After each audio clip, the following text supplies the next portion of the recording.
Et on se retrouve donc pour l'invité du jour. Et ce soir, c'est Yannick Corbert, vice-président du collectif Barbare, qui est avec nous. Bonsoir. Bonsoir. Alors, on est ici dans votre bar au Petit London. Oui. Alors déjà, pour commencer, c'est où le Petit London?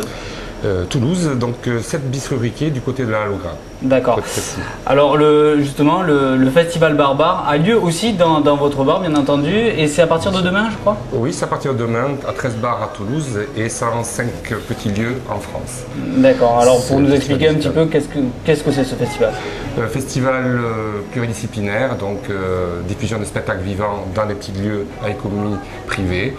Nous prenons un spectre assez large puisque notre programmation est à peu près 80% musique et après on va du slam en passant par quelques théâtres et animations diverses. D'accord, alors ce genre de festival, qu'est-ce qu'il a d'exceptionnel finalement? Exceptionnel, c'est un festival, ça rejoint donc 105 petits patrons qui sont programmateurs de leur lieu, qui est diffusé sur une partie ouest du territoire aujourd'hui, puisque c'est là que le festival a pris le plus d'essor. Exceptionnel dans le sens où c'est qu'on peut voir toutes les esthétiques musicales, exceptionnel aussi parce que c'est convivial puisque nous mettons en exergue le droit à la fête et le droit bien sûr à trouver une programmation qui correspond au plus juste, petite jauge, au public que nous recevons. Alors c'est quand même ce que vous faites toute l'année? C'est ce qu'on fait toute l'année, certains de façon chronique, certains de façon sporadique, mais c'est un savoir-faire qui est vraiment lié à cette entité du bar, du petit café, du début de boisson, du petit restaurant. On sait que nous avons une relation privilégiée avec nos artistes et bien sûr notre clientèle, et on essaie de confronter ces demandes pour que enfin l'émergence, voire même l'accompagnement de certains désirs de spectacle soit fait au plus juste et le plus souvent possible. Parce que la culture a sa place dans le bar. J'espère bien. C'est ce que vous voulez un peu démontrer à travers ce festival? On le démontre bien sûr par cette vitrine, mais après c'est vrai que la culture aujourd'hui elle a ses codes très larges du salariat de l'artiste, à la diffusion, à ses licences. Aujourd'hui on travaille sur un gros projet politique au niveau du collectif, sur un petit peu à ramener à notre réalité ces critères qui, hélas, aujourd'hui pour nous sont drastiques et nous posent problème pour exister. Vous déplorez d'ailleurs ce genre de On le déplore, de problème, ouais. Oui, c'est clair, on l'a déploré puisque ça, sur les 10 dernières années, ça a fait fermer bon nombre d'entre nous. Il y a eu des hémorragies dans les bars d'e-culture sur les 5 dernières années, entre 5, 10 bars-concerts, bars culture fermés par an, par région. Donc nous étions vraiment sur tout le territoire aujourd'hui.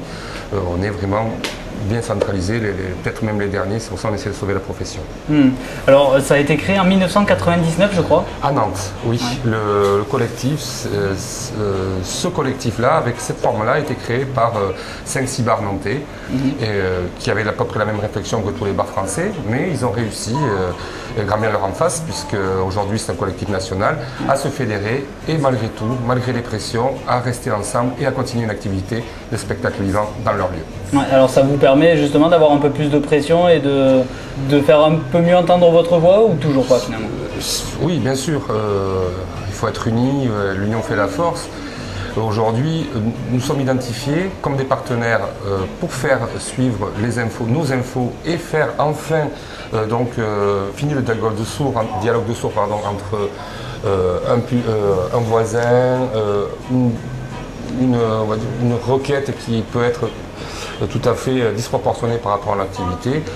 On nous entend, on a une voix qui est en plus unitaire sur tout le territoire et les politiques aujourd'hui s'intéressent vraiment de très très près à nos réalités.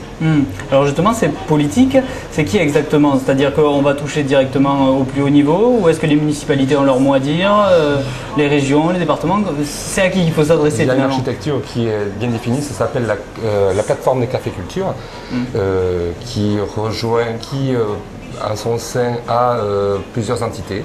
L'État français bien sûr par le ministère de la Culture, de l'Intérieur qui est invité puisque c'est les ministères qui nous régissent, ainsi que le ministère du Travail sur des lettres interministérielles.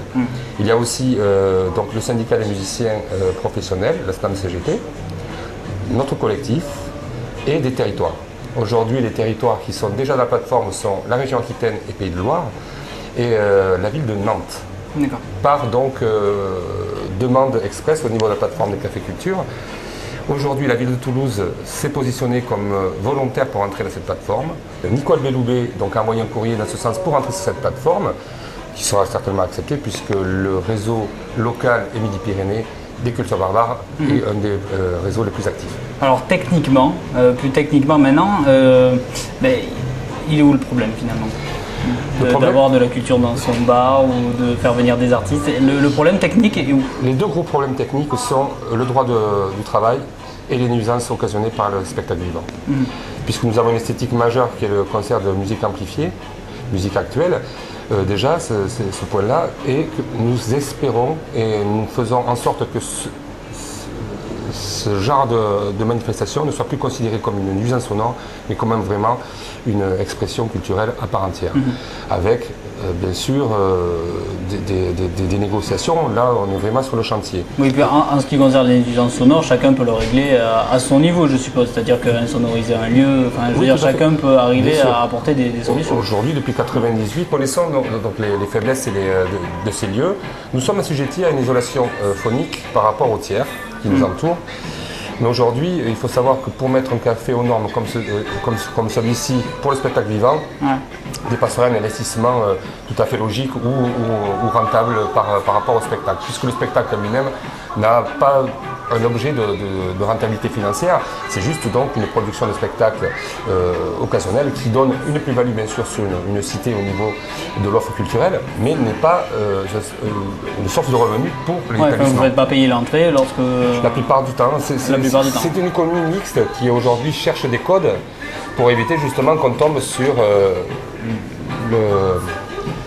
l'amalgame entre une salle de concert conventionnelle avec subvention, avec des frais, et nous, économie mixte, puisque nous sommes des débits de boissons ou restaurants, c'est-à-dire notre économie principale, c'est la vente d'un produit tiers, ce n'est pas la vente de spectacle. C'est encore à tâtons, quoi. Vous êtes un peu... C'est un peu le chantier. C'est le chantier aujourd'hui sur le droit du travail, puisque nous sommes sur une négociation intersyndicale, puisque j'ai oublié... quand bien en face notre syndicat majoritaire qui est l'UMI, qui est sur la plateforme nationale, puisque nous sommes qu'un collectif, nous sommes force de proposition, mais nous ne sommes pas signataires de quoi que ce soit. Nous venons avec notre savoir-faire, nos envies et nos devoirs, et on essaie de mettre en place un protocole d'accord entre le syndicat des artistes et notre syndicat majoritaire qui est l'UMI. Ceci a pour but sur 2 ou 3 points, d'accepter dans nos lieux la scène émergente ou dite amateur, et bien sûr pour l'artiste professionnel en essayant de créer une fondation qui reprendrait des collectivités locales et des particuliers et des groupes style brasseurs, distributeurs, alcooliers, ça serait ça une réserve, ça aussi c'est un chantier, pour donc pouvoir sur une caisse directe payer l'artiste qui se produirait dans nos lieux. D'accord, donc ça c'est au niveau du droit du travail qu'il faut aller taper, je suppose. C'est exactement ça. Il y a vraiment des avancées là-dessus puisque les deux syndicats parlent. Nous, bien sûr, on essaie que ça se fasse le plus rapidement possible puisque notre existence même dépend de le résultat de cette plateforme.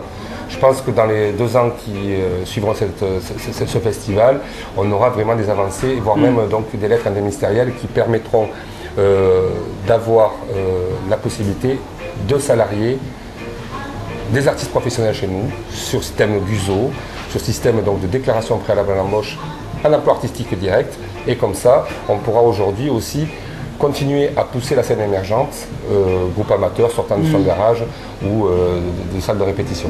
Donc finalement vous auriez presque un cadre juridique spécial pour ce genre d'établissement? C'est entre la salle de spectacle et le bar traditionnel, avoir quelque chose au milieu, une entité entre les deux qui serait la vôtre? C'est une zone de non-droit aujourd'hui. Donc qu'est-ce que nous souhaitons? C'est-à-dire qu'aujourd'hui toute la batterie de droit du travail, de nuisances nous condamne et nous fait fermer. Aujourd'hui, on le fait depuis que le café existe, il y a des gens qui se produisent. Aujourd'hui, on est arrivé dans une période où c'est que si on n'a pas une législation propre à notre activité, elle nous condamne. Donc vous êtes amené à disparaître. C'est plus possible, tout simplement, puisqu'on a basé notre activité, notre savoir-faire là-dessus. Si on nous condamne et si on nous ferme parce qu'on diffuse des spectacles vivants, c'est le serpent qui se mord la queue. Où est-ce qu'on va accueillir un premier artiste? Aujourd'hui, salle de concert zéro. Aujourd'hui, salle de diffusion zéro, salle de répète zéro, première scène zéro. On se retrouve avec des grosses entités qui font 1000, 2000, 3000 places. Aujourd'hui, les programmateurs qui deviennent de plus en plus serrés, qui font tourner de plus en plus des groupes professionnels. C'est un peu la mort du monde amateur aussi. La mort du monde amateur et surtout la mort de la première scène et du public qui va être curieux. Parce que après, si on doit faire monter pour remplir une salle de 1500 places, il faut de la promotion. Pour faire la promotion, il faut des moyens. Pour avoir des moyens, il faut qu'il y ait un tourneur, il faut qu'il y ait une rentabilité sur l'artiste. Donc ça veut dire qu'aujourd'hui, on va avoir de la batterie radio-télé pour remplir 1500 places. Et donc le public, il va quoi? Il va aller chercher du groupe formaté et promotionné. Et l'instinct d'aller pousser une porte et trouver un concert de musique vivante ou un spectacle de musique vivante d'amateurs qui sera peut-être le groupe de demain, ça n'existera plus. Bon, pour finir, 3 jours de festival. Ici au Petit London, qu'est-ce qu'on va pouvoir écouter ou voir? Au Petit London, pour la promotion locale, le premier soir, donc demain, Charlie Toussy, Charlie 2C en français, qui est une première scène, première fois que se diffuse. Donc pop aérienne avec une voix féerique. Le lendemain, Trobogoy, c'est une fanfare, on va dire, assez mouvementée, qui risque de faire transpirer les spectateurs. Après, comme c'est le festival, on se permet de faire du rock très énergique, avec Ophoam, donc un groupe de Montpellier. Et en dernier, le Tigre des Platanes, qui est une ramification de la friture moderne. Donc une fanfare très jazzy, qui fermera pour moi le festival dimanche à 16h après le marché Saint-Omer.